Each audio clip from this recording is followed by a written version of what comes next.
जय Malhar news चॅनलच्या सर्व प्रेक्षकांना सपना चौधरीचा नमस्कार। नंदुरबार जिल्ह्यातील शहादा तालुक्यातील जावदातर्फे बोरद येथे दारू तस्करीचा मसावत पोलिसांनी पर्दाफाश केला। तब्बल 3 कोटींचा मुद्देमाल जप्त। गुजरातमध्ये जाण्यापूर्वीच दारू तस्करीचा डाव उधळला। 14 कारसह ट्रक आणि कंटेनर जप्त। बंद जिनिंग फॅक्टरीत विदेशी मद्यसाठा गुजरात पाठवण्याची तयारी केली जात होती। मसावत पोलिसांच्या कारवाईने दारू तस्करांचे धाबे दणाणले। मद्य तस्करीचे मोठे रॅकेट उघड होण्याची शक्यता।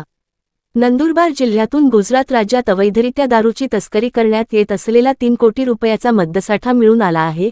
गोपनीय माहितीच्या आधारे मसावत पोलिसांनी शहादा तालुक्यातील जावदातर्फे बोरद परिसरातील एका बंद पडलेल्या जिनिंग अँड प्रेसिंग कंपनीवर छापा टाकला।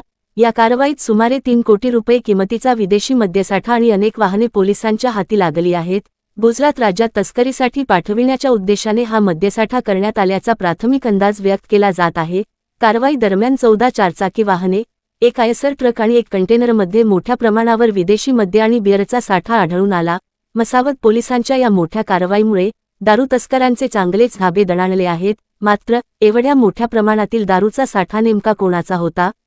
ही अवैध तस्करी कोणाच्या आशीर्वादाने सुरू होती आणि गुजरात राज्यात हा मद्यसाठा नेमका कुठे पाठविला जाणार होता? या सर्व प्रश्नांची उत्तरे शोधण्यासाठी पोलीस आता सखोल तपास करत आहेत। या प्रकरणाच्या तपासातील धागेदोरे नेमके कोणापर्यंत पोहोचतात हे पाहणे आता महत्त्वाचे ठरणार आहे। शहादा प्रतिनिधीसह सपना चौधरी, जय मल्हार न्यूज, नंदुरबार।